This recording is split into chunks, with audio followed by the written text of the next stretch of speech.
Hey, everybody. Welcome back to The Collect. We have another fantastic show for you planned out today. Very excited to bring this topic forward. I've had a number of questions as to when we're going to be getting to this. But before I do any of that, make sure that you are liking the show, subscribing to the channel, hitting the notification bell, doing all that grand stuff so you get your email every day. Now, June is Men's Mental Health Month. It is still June, and we're still talking about men's mental health as we have done every day, and we'll continue for the next couple of days. Disclaimer is we are not doctors, except for the doctor. We have one doctor at least, but you understand that everything we talk about is from our experience or from something that we've read or heard, things like that. Do take it with a grain of salt and do your own research, talk to your own doctor, do all that. That's it. If you have any questions or comments, do put them up in the comment section. We read them all, and I can put them up for discussion. And that's it. Boom. Just over a minute. Not bad. Speaking of which, Daniel, barely audible. Barely audible? Really? Mm-hmm. Wow. I can hear my audio do you have crisply, but fantastic. Do you also have that sheet of paper that says, please pause before you talk? I did. Did I you? gave it a good 2 seconds. Negative. You came in faster than if you were trying to come in fast.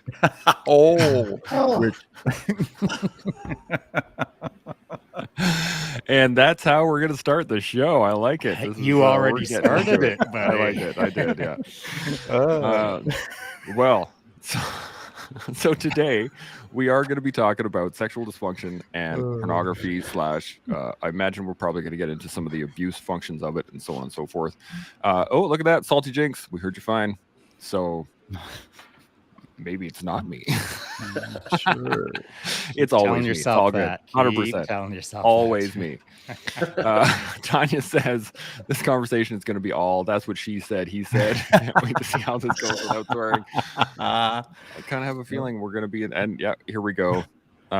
We got Seb smiling. Just need to take a photo of it and maybe get him to dance. You know what I'm saying? Once or twice. Right. And then Tanya says audio is muffled for me. Okay, so the issue was with me. I'm going to keep working on it. Absolutely. For reals, it was probably the worst in months. Really? Yeah. Interesting.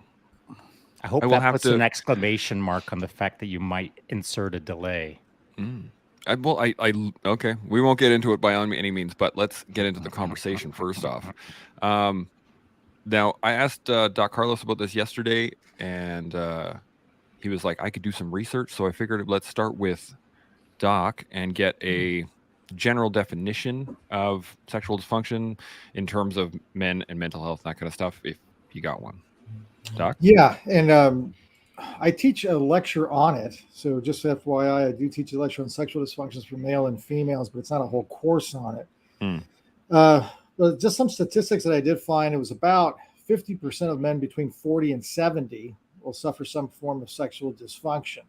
Now, erectile dysfunction, which is the most common one, has 4 stages. So it's sexual arousal, then it's going to be an erection, and then it's going to be the ability to penetrate, and then the 4th and final part is going to be ejaculation. So you got those 4 stages.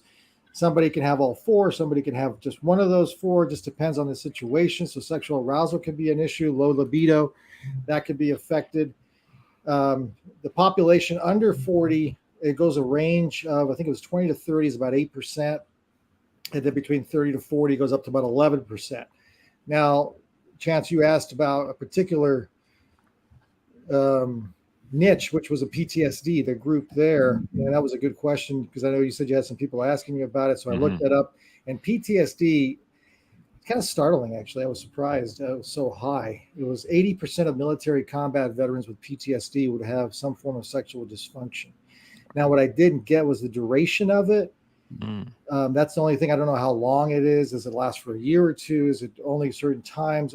It didn't get really specific on the studies that I found, but I was really surprised. Now, does it affect people with trauma overall? This could probably go more towards Tanya's questioning, or at least thought process. I'm not sure. It's something you mentioned before the show we got on. For women who've been sexually assaulted, obviously they do suffer several sexual dysfunction, usually arousal component. But for men, I didn't find anything in regards to sexual assault. But I did find with trauma, they're going to have some issues. And then if you want later on in the show, I can talk about there's several contributing factors to it. And as Shaun and you both know by now, it's multifactorial. So there's a lot of different factors. It's not usually just one of them. It's a combination of them. It could be just one, depending. But we can talk more about that if you wanted to later. For sure. Let's get some thoughts. Shaun, you got some thoughts? You look like you got thoughts. I do, because I've not done any research on the subject, but Docu just proposed something that kind of struck me as interesting in respect to PTSD and sexual dysfunction. And I'm just curious if you made any note of potentially one of those reasons being that it may have reduced an individual's testosterone levels to such a degree based on, as a combat veteran, either it's through brain trauma, CTE, or whatever the case is, a lot of explosive forces or things like this that are not only impacting the physiology but the brain in conjunction, and that's lowering testosterone levels to such a degree that it's playing out as the outcome of sexual dysfunction rather than noting that it's testosterone dysfunction. And I'm loosely using terms here, but did you see anything like that? Yes and no. So yes, there was something with low testosterone levels, whether it's induced by head trauma.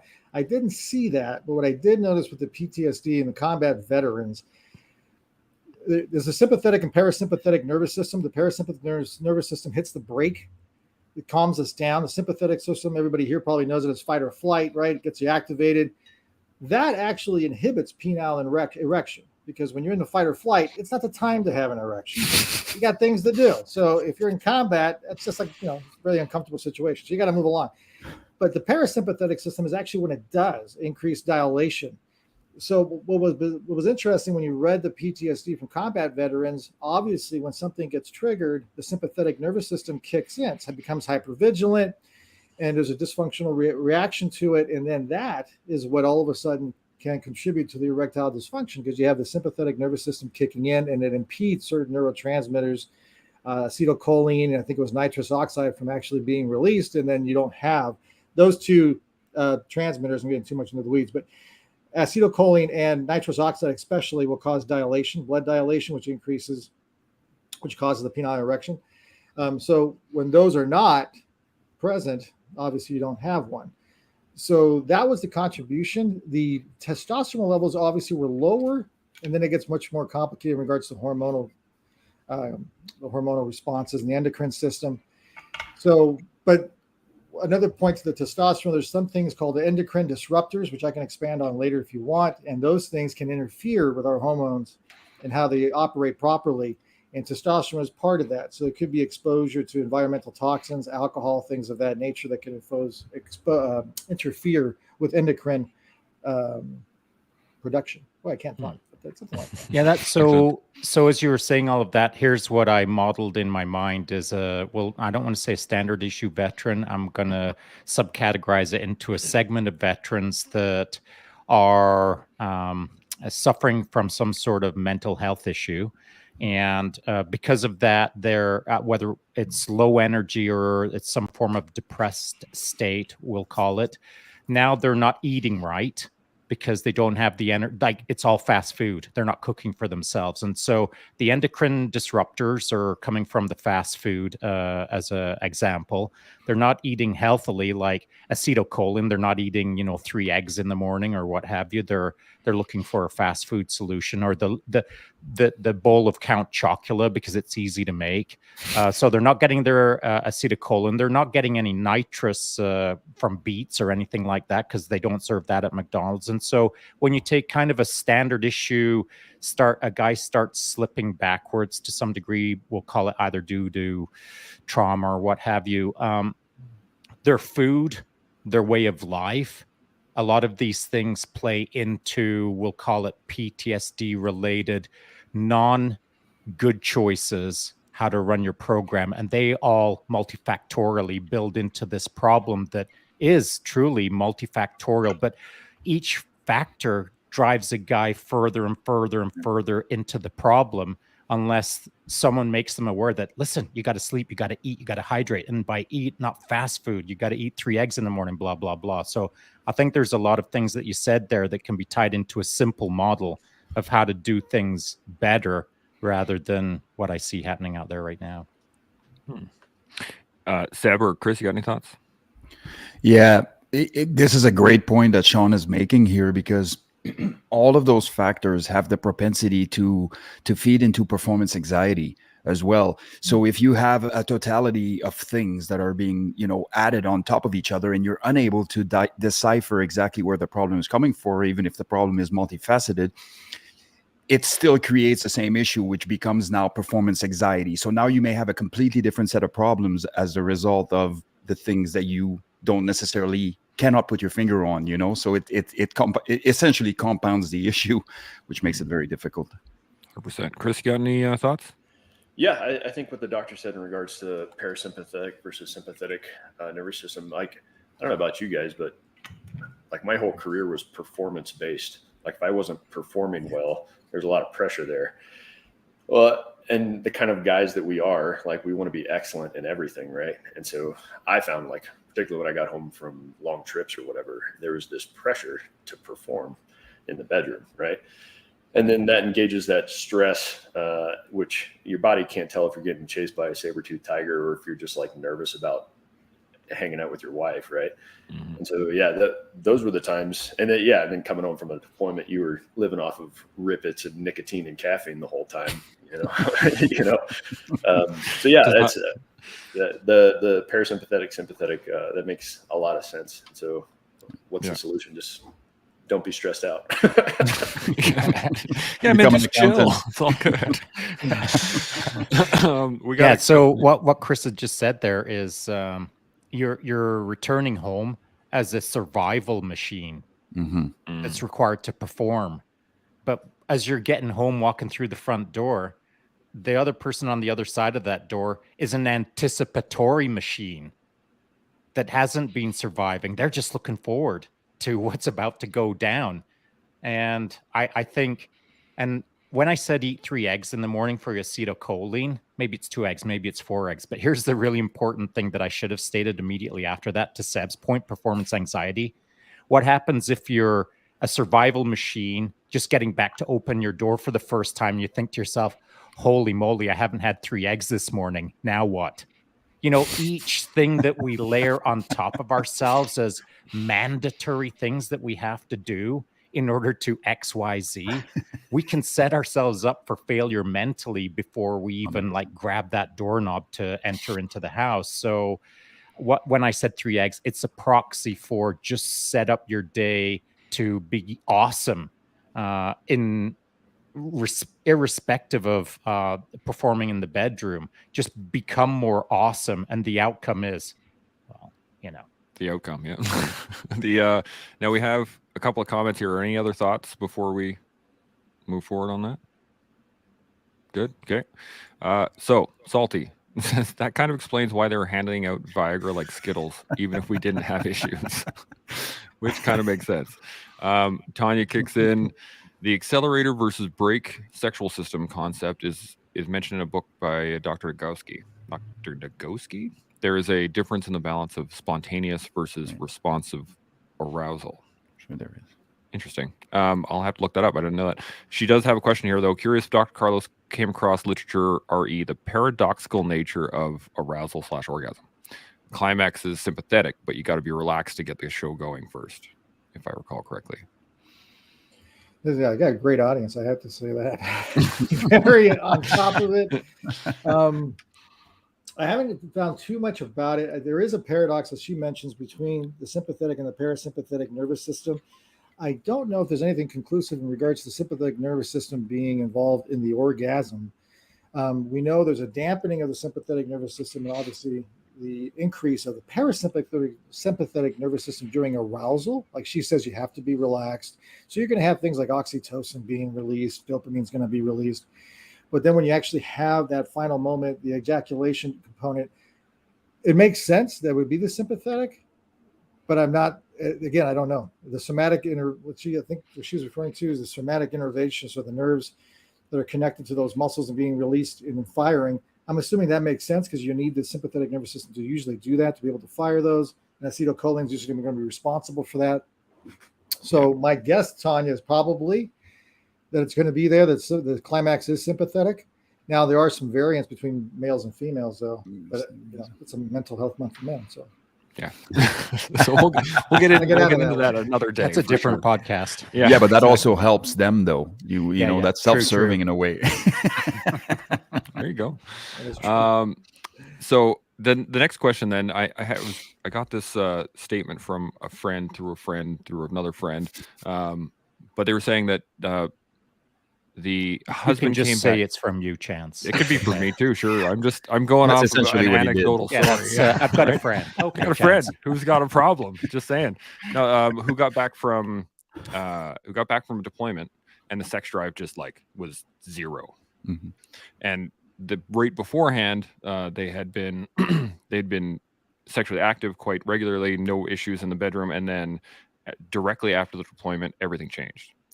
And I'm wondering if that is more in the range of not setting himself up for success, like we're talking about in terms of what you're eating, what you're doing, all that good stuff, or if it's more of a needing to re-regulate to the everyday life again coming down. Because I remember reading something a long time ago about the fact that living in such a elevated state, like being on tour, you come back and your whole hormone systems are just out of whack because you've been running at the red line for so long, if that makes any sense. Yeah.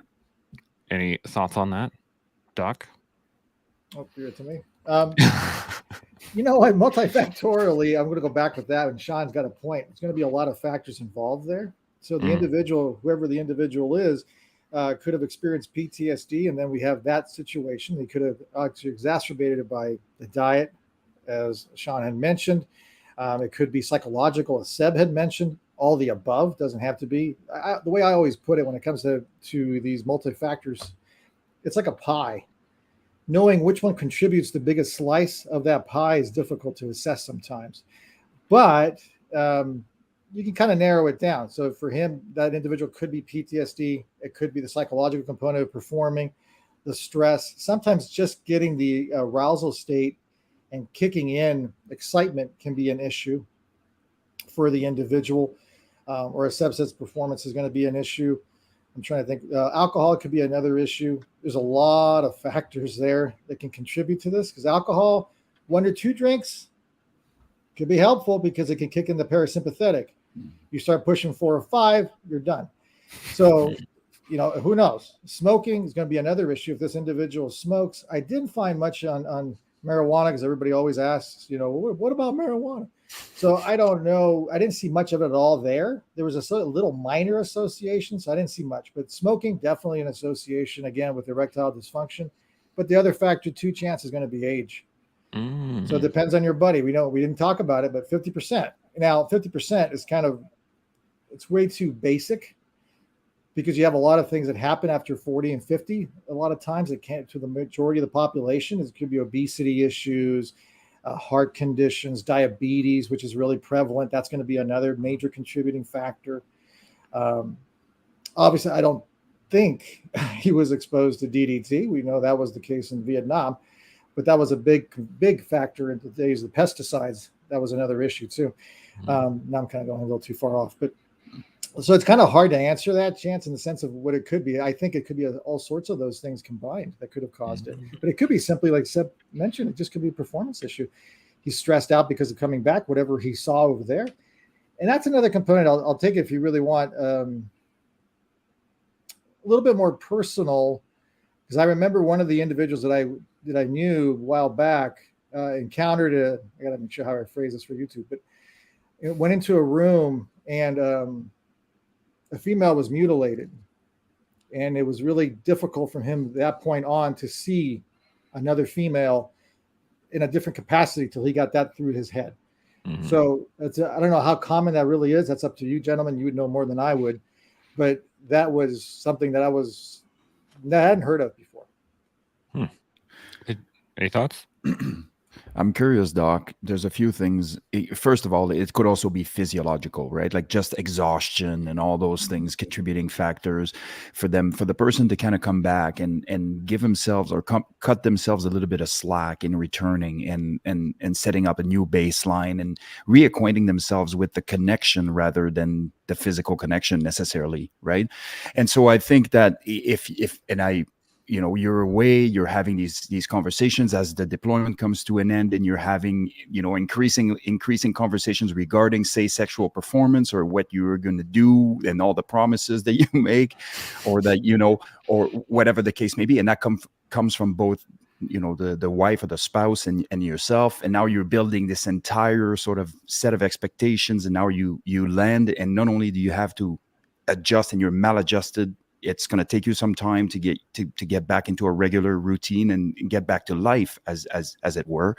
And now potentially focusing on a connection rather than focusing on the act itself might be extremely beneficial. But I can see how you can set a standard that's so elevated in your head that upon returning, you are unable to cash the check, so to speak. Do you think there's validity to that? Absolutely, yeah. Psychological component play a huge role. I mean, I've had individuals that came to me and talked to me about situations where they couldn't get an erection because the mother-in-law was in the next room. So psychologically, that alone could impact you. So it doesn't even have to be as dramatic, but it can be. So yeah, definitely the psychology can play a role. This is actually a little bit more common where I've had sometimes husbands can't do it if the baby is in the room, even though it's a 6-month-old, 9-month-old. They just feel it's weird. It's like, I can't do this, and they can't. So they can't even perform. So it's kind of an interesting dynamic. But yeah, definitely the mind-body connection is strong on this one. And there was something else that I was thinking of, and that is, if you go to a location and you're a high-performing individual, let's make it really simple. You're an Olympian. You've just come back from the Olympic Games, where your entire life was dedicated to that gold medal, and you chased it like a lunatic. Whether you got a gold or not is immaterial, but that was all that you were focused on. And all of the tertiary stuff, that's just like, I hope that all gets looked after because I want to be an Olympian. Well, that's kind of like deployment to some degree. And then when you come back, you maybe across a 12-hour time zone change, when you come back and you walk through the front door, now you've got to be a whole different kind of Olympian in your head. Because if you're a high performer, everything is high performance. When I'm making a coffee, I'm high performing. When I'm walking out to my bike, I'm high performing. When I'm putting on my hat, I'm putting on a high performance thing. Everything in my life is high performance focused. And so when it comes to these sort of matters, the bedroom, I mean, I like to perform. I like high performance. And so if I know that I'm coming back from somewhere and I'm shattered, like I'm really a bit of a shell of a man for all of the hard work that I've done to get my Olympic gold medal, it's hard to just constantly be 100%, but it's especially hard when the 100% that's required is a inverse of what you've just been doing. So if you were going for the Olympics and then 180-degree turn and now it's to the bedroom, they're just two different performance arenas in our mind. And so I think it's a matter of establishing that the world is our high performance platform, and we shouldn't distinguish between the bedroom and the kitchen and the, out on the street and etc., and not put so much pressure on each location or each event, but just stay focused on high performing through nutrition, sleep, hydration, and all of the usual stuff. Like that. Any thoughts? I'd be curious that, to look at it from an evolutionary perspective, because in my opinion, if this is going to cause issue, you're looking at two things that affect the survival mechanisms, right? Like either fighting or having the ability to reproduce. Like what kind of emasculation is coming from that I think runs a lot deeper than, say, not performing at the said Olympics, right? And so I know you're using that just as a backdrop, but I'm thinking inside, reflecting on what you're saying, it is very likely that that is way more harmful to a man to experience this upon returning. So you're mixing the stack here, you know, and really affecting your life in a way that from an evolutionary perspective is catastrophic as far as you're concerned, you know. Yeah, and you know, like I kept it really simple, and you're right to pick out the nuance of it, Seb. I said, you know, you get your gold medal. Sure. But let's pretend you're training for the Olympics and you're on the start line. And the moment that the gun goes off, you're 3 steps later, you trip on your own shoelace and you face plant. And now you've got all of that psychology to deal with as you're heading back home without the medal, without all the trauma of not performing. And now you're stepping into the bedroom thinking, I just sucked really hard. And now I'm like, so you're setting yourself up for failure based on your underperformance overseas, we'll call it. Chris or Doc C, got anything? Any thoughts? Yeah. My thoughts, kind of being deployed is as stressful as it is. It's relatively simple too.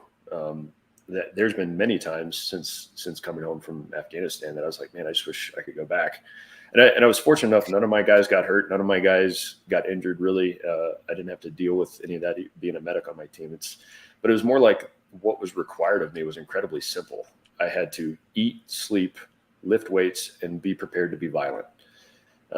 Whereas when I got home, it's like, all right, did the mortgage get paid? Is the internet getting paid? Did the oil get changed in the car? Did the water heater just go out? Are my kids going to need therapy because I just snapped at them?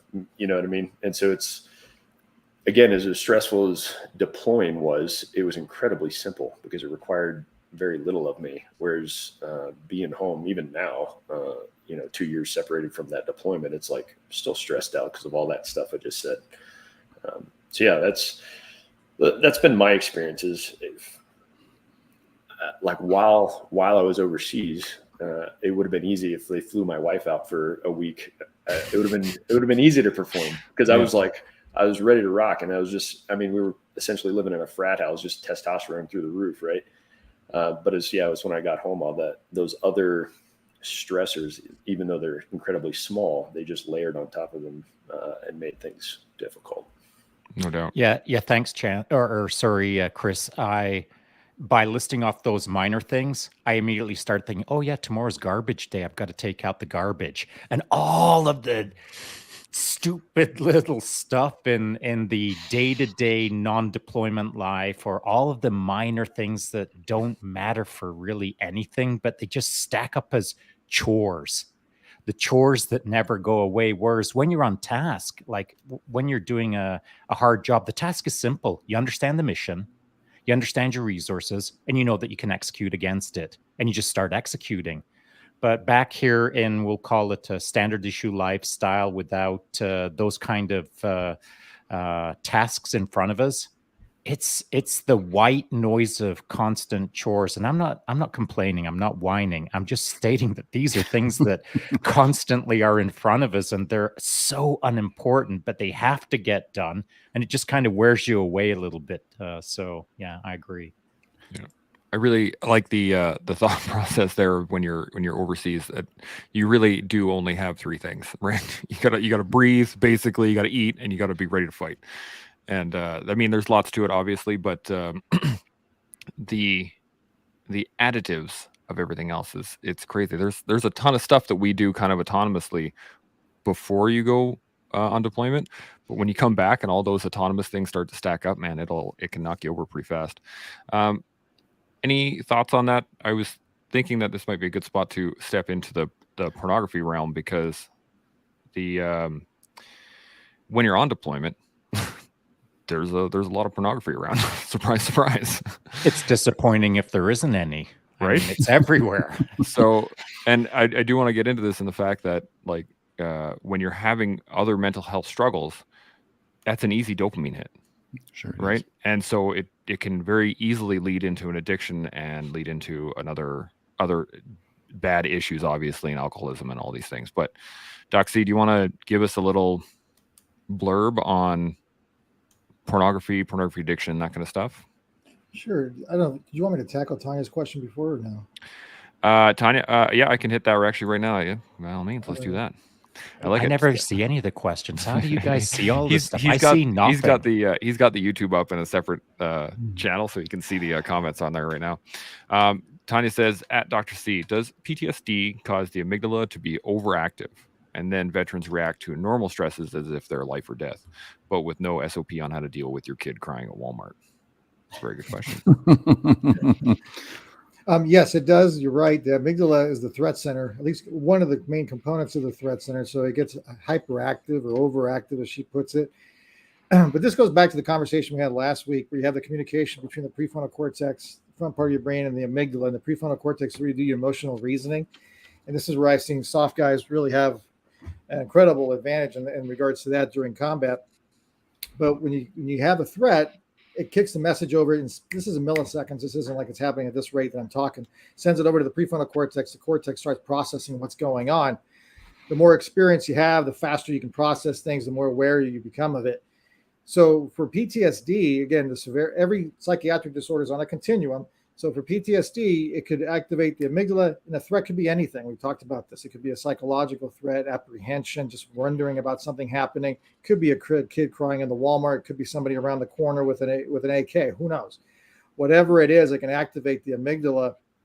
And with PTSD, what ends up happening is it gets fired really quickly. You become hypervigilant. Things trigger it. It creates a physiological response. We know with memories, the same thing. They get stored differently in the brain when you have a memory from a traumatic event. So if you have something where you saw something and they get shot at, whatever it is, I don't want to bring up any issues, but any kind of traumatic event like that in the military, that's going to get stored. So every time you recall that, it activates a physiological response that says it's happening right now. And that's not what's happening right now. So you have this disconnect all of a sudden that occurs. So we go back to her question, because I rambled on and forgot my own answer. But with no standard operating procedures on how to deal with your kid crying at a Walmart. That has to, again, you have to be able to decouple the amygdala response. So you have to decouple the emotional response from what's happening in the present and the physiological component. So the emotional response has to be decoupled from the physiological response. And once you start working with that, you'll be better able to deal with your kid crying at Walmart. But I will tell you this, Tanya, if you have a parent who's emotionally reactive, so they don't have a well-functioning prefrontal cortex amygdala communication, that kid at Walmart crying is not going to have a good day, because that parent's going to be emotionally reactive. So that could lead to, Lord forbid, physical abuse, hitting them, yelling at them, which we've seen a lot. Don't do that. Don't do that. And they keep yelling at them, and then they start cursing at them, and the kid keeps going. So you're going to have some strange responses that way. So it doesn't necessarily have to be, in regards to the kid crying at Walmart, it doesn't have to be left alone to the PTSD. But she is right about that. Back to your pornography thing. The way a lot of people define addiction is use three components. One of them is cognitive dissonance, which you probably heard of. It's doing something even though you know it's bad for you and it's causing some kind of issue. So you continue to smoke even though you know it's going to cause it can lead to lung cancer. You continue to drink even though you're drinking a lot and it's causing effects in your work and your relationships. Number two is withdrawal intolerance.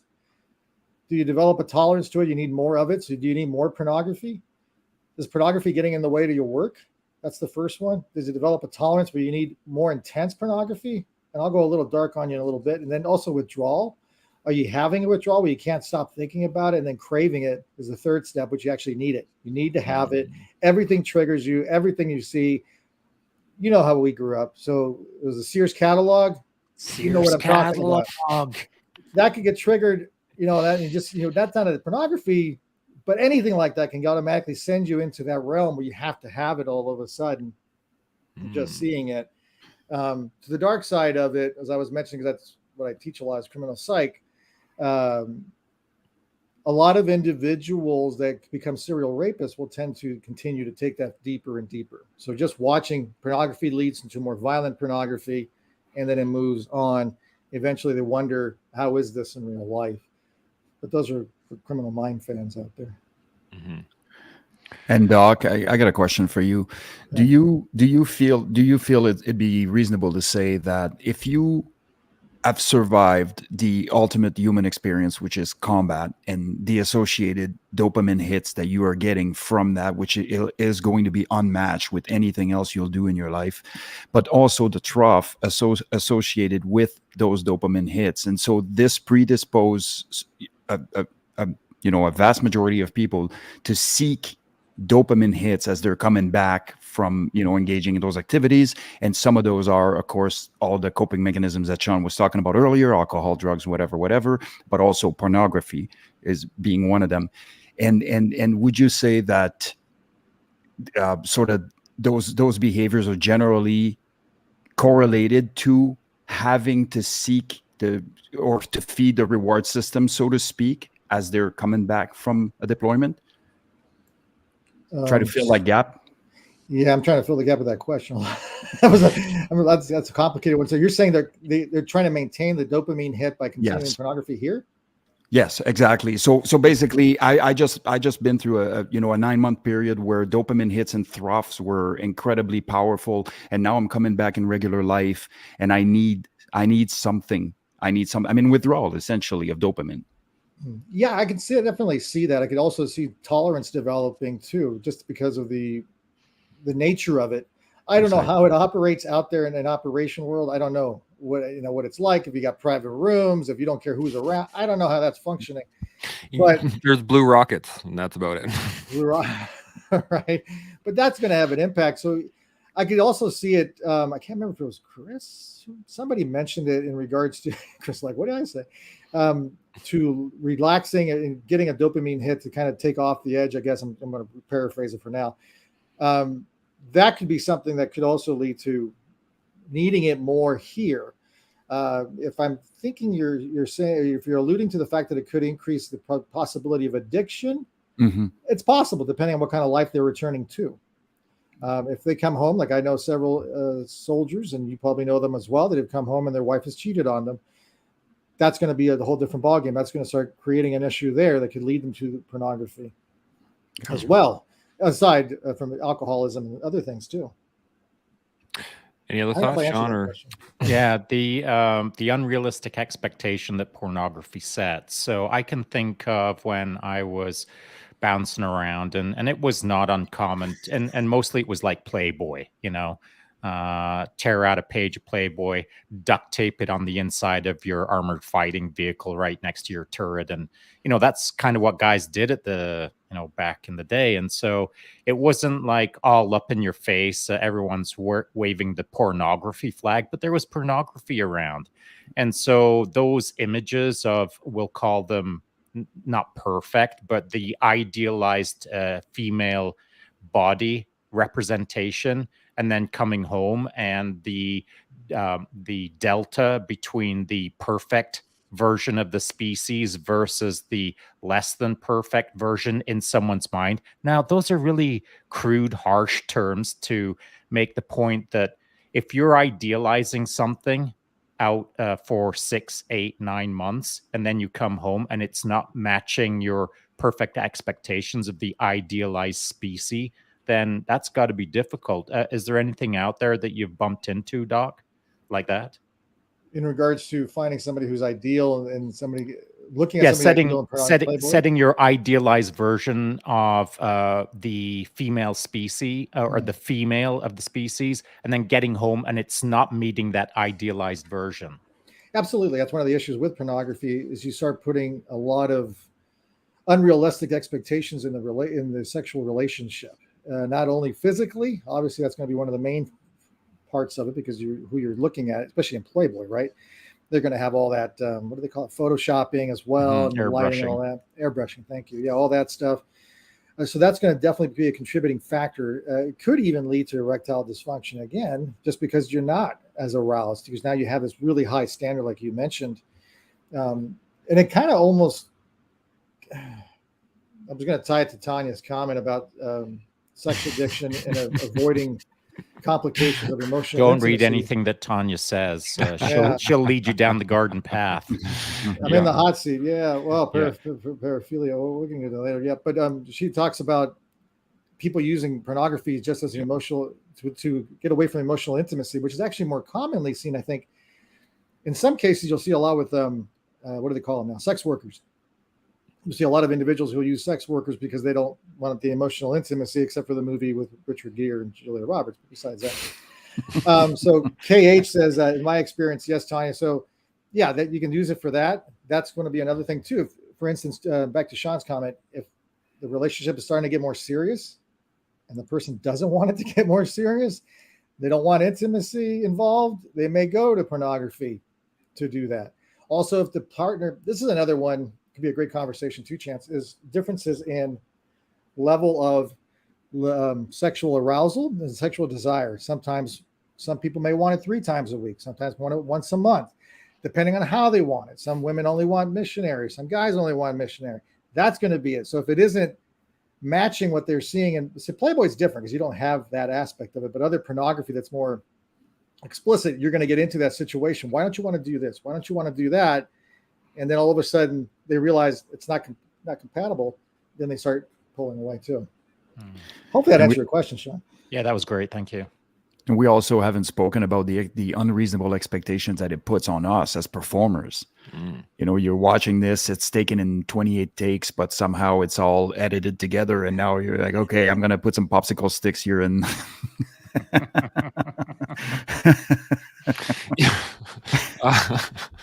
Are there any of the, Chris, you got any thoughts? You've been quiet down in the corner there. Yeah. I mean, porn is one of those things. It's like, there's some comments here in the chat, but it's like, it's like the imitation of sex. It requires zero from you. You know, it doesn't actually require any level of connection or intimacy. It's just you getting your rocks off, right? And I would argue it's not always bad. Like, I'll probably catch some heat for this, but like downrange, sometimes you need a little bit of an escape and you're tired of smoking cigarettes, you know? Yeah.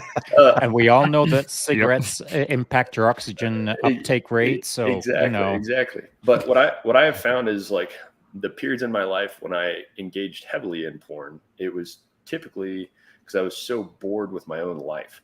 I had no purpose, or my purpose was just weak sauce. And it wasn't, compared to times when I am stoked to get up in the morning. I don't even think about porn. I think about sex all the time, but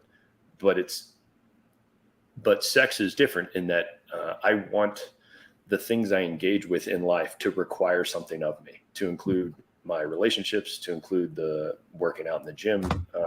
I want life to be difficult on purpose because that makes me a better person. And that includes kind of all areas of life. That's kind of my thoughts. Yeah. And that's fantastic. The idea being, if I'm following you, Chris, that a life of purpose overseas is good. A life of purpose at home is good. It's that nebulous gray zone between the two where you don't have purpose that things get a bit slippery for sure. Any other thoughts on any of that? I wanted to add one thing to Chris's comment because I think it's important. Is there are differences in pornography, and people need to know that there's going to be like Playboy, as they mentioned, and then there's going to be more hardcore, and then you get into some more paraphilias that it can be different, and then of course you get into pedophilia. There's just a lot of different versions. So as Chris mentioned, it's true. It just depends on which one this individual is getting into that can be really problematic. Now, I had read at one point, or I had heard that the use of pornography actually sets you up differently because you're engaging in basically voyeurism. So you're not actually engaging in sex, which disconnects your concept of what sex is because you're watching it versus whether it's video or imagery or whatever it is that like a sense of dissonance? Is it like that this just isn't the same thing that changes the mindset on that? Or is it more of a you just kind of get used to, like, your tolerance goes up for one but not for the other? You know what I'm talking about? So I'm trying to stay quiet and see what he says. No, so are you looking at to see if pornography watching it is going to be different than watching two people in real life doing it? No, I was just thinking, I remember hearing this, and that by use of pornography or excessive use of pornography, it changes your concept of your arousal state. So you will then only become aroused when watching versus engaging. Yeah, it goes back to similar comments what Shaun was saying earlier. Again, it goes back to what you're watching. If you're watching two people and you're getting more aroused by the perfection of the bodies, whatever that would be, the type of person, how they're responding sexually, the positions they're doing it in. Are they wearing clothes, uniforms? Sometimes people get into that kind of paraphilia. That could impede it if yours is not going that way in the relationship you're in. Maybe you've been married for 30 years and maybe the individual doesn't, you don't coincide. You're not compatible in what you want sexually in the bedroom. That's going to start impacting it for sure. So that's going to be a big player.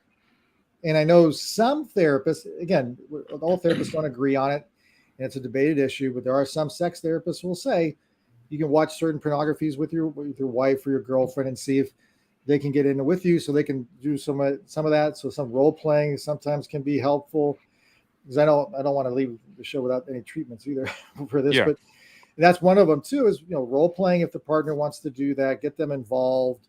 If they don't want to watch it, maybe talk about role playing. The most difficult thing we've ever seen in relationships and marriages and relationships when it comes to sex is people just don't talk about it. The communication is usually the biggest issue. And communication is already a problem anyway, because when you have generalities and ambiguities is the biggest issue. If I say, hey, my wife tells me, you don't do anything around the house, but I think I do a lot around the house, our definitions of what a lot is different. So at that time, we have to describe what a lot is. Because maybe for me, it's, hey, I did a dish. For her, it could be, you got to do a whole lot more than that. And the same thing with sex. If you don't have complete communication and understanding about it, I just want more excitement. That doesn't say anything to anybody. We don't know what the heck that means. Does that mean you have to hang upside down? Skydiving? Yeah, skydiving. Is it with the Mile High Club? We don't know what that really means. Yeah. So you have to kind of communicate, what does that really mean? Well, we call it, I don't know if you guys use this definition too in the special forces or the military, operational definitions. So when you say excitement, what does that really mean? You have to break it down, the process of it. And I know some people are going to say, well, that takes the fun out of it. But clear language does help. It does. And by the way, not just clear language, well, on any subject, but here's what we're doing right now. I've never attended one of these conversations before where dudes openly talk about this kind of stuff. I mean, when was the last time you guys attended one of these open conversations with a bunch of other guys in respect to this subject? It's rare. And I think it's important because we're supposed to some degree, normalize these kind of conversations, no? 100%. One thing I wanted to weigh in on, Shaun, you're absolutely right. And I'm totally in line with you. And when you were talking about the pursuit of excellence, the pursuit of performance, as we all follow the path and with this growth mindset, one of the things that isn't invested in very thoroughly is getting better at connection, at sex, at knowing what the gender differences are between us and our partners, and how to bridge that gap, and what are some of the things that we take for granted that necessarily aren't the case. And so we pursue excellence in a variety of different endeavors, and we learn and we go to courses and we read and we do all this stuff in the leadership realm or otherwise. But when was the last time we took a sex book? Right. And all this stuff. So this isn't going to happen miraculously. So a lot of this pressure that we feel and everything is for the lack of diving into and learning as well. So, and I remember speaking to a therapist that was telling me that the majority of the cases of ED that he had stumbled upon in his career were performance anxiety related. Well, how do you beat performance anxiety? You go into exploration, and you go into exploration in those very realms. So you can't start doing a whole bunch of other things and expect the same results if you're not putting in the work. Yeah, you get to work. 100%. Let's talk about some of the work though. Then, Doc, what are some of the tools? What are some of the ways to either break an addiction, or revamp a habit, or change our concept on pornography or dysfunction? Well, one of the things I want to mention too is one of the best people, the best expert in developing performance in the bedroom, we'll say, is who? It's your partner. Yeah. I can't find a more fun way of trying to figure out what's the things that excite her the most than experimenting. It isn't watching pornography. It isn't watching all these other things. I'm not going to talk about the guys do in the military, overseas, in the middle of combat, because one, I'm not an expert on that. That's not my world. I've never been in combat, and I hate people who try to chime in and talk about things that they've never been to, because it's such a different world. I'm not used to that world at all. I've never been shot at by anything except for a Nerf gun. So I have no idea what it's like to be over there, and I don't want to act like I do. So independent of that, if you're doing pornography to learn how to do certain things, talk to your significant other about it. If not, try to talk to them about it. What would you like? And if they don't know, that's where the experiment comes. Romance is a great one. We know that. It heightens everybody for both sides, male and females, right? Emotional moments, taking out to certain places, doing certain things for them. Same thing, vice versa for men. There's a lot of different things that excite men, and every guy's different, every woman's different. So that's going to be a very different ballgame. To answer your question about addiction, for erectile dysfunction, I'll answer that one real quick. Is medications is going to be one of them. Psychotherapy is going to be another one. And if you go to psychotherapy, honestly, psych therapists are probably one of the better ones. They're much more familiar with it. They're much more niche oriented. A lot of therapists sometimes will be like, whoa, what is this? Because they're not as familiar with it. Doesn't mean they wouldn't help. It's just the sex therapists that I've known, several of them, are much more comfortable. They've heard a lot of stories. And just like for you folks in combat, you've seen a lot of things. When a person's looking a certain way, when they blade their body, something's up. Same thing with these individuals. They can spot those little nuances when you're talking, and they'll know, hey, you know what? Maybe we should try this.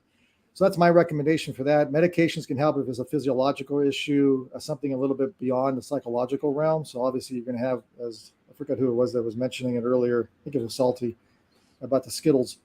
Mm-hmm. So obviously you can take, you need Skittles, you need Skittles. And then for the addiction, that's a much more complicated one, because it depends on the addiction. It depends. There's three things we always say you need to help with the client. One, you're going to need coping skills. Does the person have coping skills to deal with whatever issues they're dealing with in life? That's usually one of the reasons they go to these things, because they don't have them. Two is going to be resources, which is the most complicated of all of them. If you don't have a support system, you got a problem. If anybody near here knows anybody who's got an addiction problem, you tell me, how many times have you found one that's got a really supportive family and friends and everybody they can talk to? It can happen, but not often. Now with serious addiction, they don't have anybody to talk to, either because they don't want to tell their significant other, or they don't have a significant other. Family could be a problem themselves because they have an addiction issue. So that's going to be a problem. So it's coping skills, resources, and the third one is just out of my mind. Whatever it went. Coping skills, resources. And I'll get it back when you guys start talking. Yeah. So addiction is complicated because you need to do that. You need to be able to develop the coping skills to be able to handle life's problems, have a support system to help you later on when you go out. Because I know all of you probably have known somebody who goes into a rehab center and they come out and fall right back. But who do they hang out with again? A support system that's the problem. So now they got nowhere to go. But look, it's, honestly, it's a tough problem. Because you and I both know, I think Shaun talked about this in one of your shows. I listened to all your shows. He said something about it's hard to get good friends. Most of us have 2 or 3 really good friends that you'll talk to about anything. Yeah.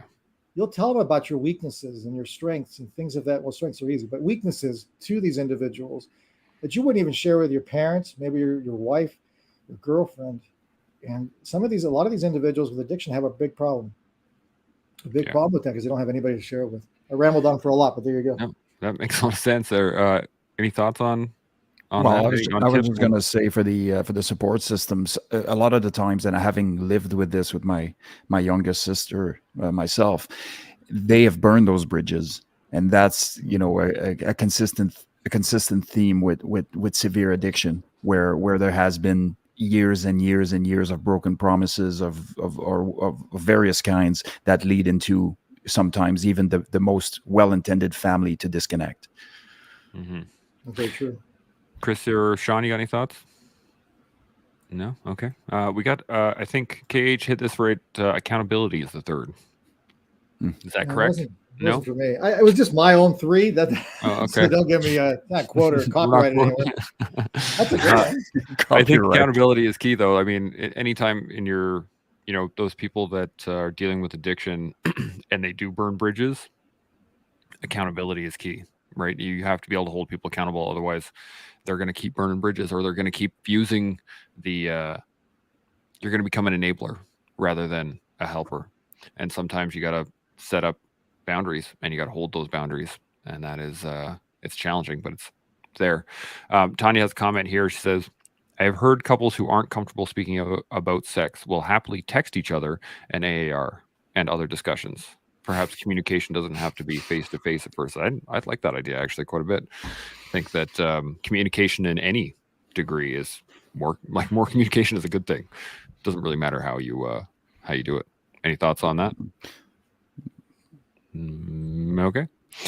Well, we're getting close to time here. I know we've just scratched the surface on this completely, but let's hit some final thoughts, and then we can see if there's any more questions or comments that comes up. So I'm going to hit Chris. What do you got? Yeah, I think the doc here is the smartest guy in the room. So but he nailed it. It's like if you are dealing with addiction, like true addiction, having like a good support system, having people that are there to help you change your environment is paramount.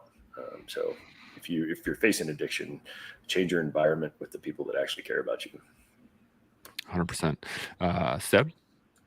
Yeah, I'd echo that. This self-awareness leads to self-regulation. And so having the somber look in the mirror or temporarily anyways, and figuring out what issues needs to be addressed is step one to anything.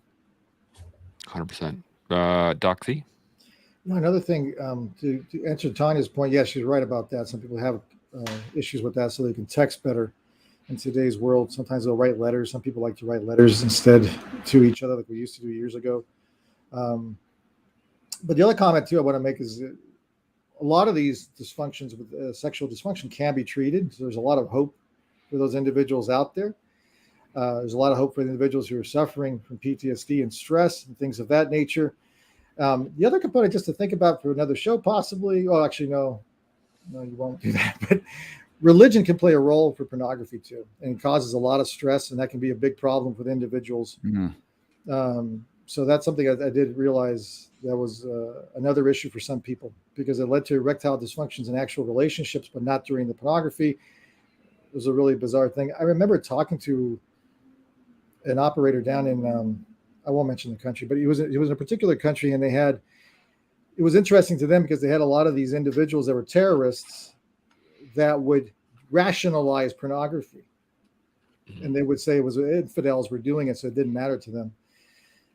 They just couldn't have sex before marriage if the person was their particular faith. But if it was not, it didn't matter to them. It was just an interesting side note of how complicated the mind and body works. The mind and body are very complicated for sure. Shaun, any final thoughts? Yes. To conclude, just based on what Doc C said, it is a really complex bowl of soup. Each individual has so many things going on in a multifactorial sense that it's almost impossible to have a one-pager that you can photocopy and hand out to the entire world and say, oh, step 3 should sort you out. I think the biggest takeaway I took from today was, I believe it was Chris that raised the point or inferred it, and then we kind of built it out a little bit. And that's the lack of emotional connectivity between sort of a pornography sense and going home and having some form of sexual dysfunction, not being able to emotionally connect to the person because you had to emotionally disconnect to some degree while you were overseas, etc. So the emotional connectivity aspect really stood out for me on today's conversation. Yeah. Well, I do really appreciate the conversation. There's been a lot of comments here throughout. There's quite a bit here. I'm quite surprised. The one thing I wanted to say is, we've hit it many times, but communication. Awareness, communication. You got to know what's going wrong, and you got to talk to people. And if if you have an issue, discuss it. That's why we do these open conversation with people that you trust, and that's the beginning, at least in my mind. That's the first step. You got to be able to talk about it. With that, I do really appreciate you guys coming on, Chris and Doc C and Seb. Always a pleasure having you guys here. It is fantastic. Thank you guys for the conversation, first off, because this could have gone back to Tanya's quote, and it would turn into a that's what he said, she said conversation. But I think we hit a lot of really good points, and there's some very good information for those that are struggling with this. So as we learn more about sexual dysfunction and we can build upon our own understanding of who we are and what we want, we can grow into better men, better people, and do that every day with us here on The Collective. We'll see y'all tomorrow. Chimo. Chimo.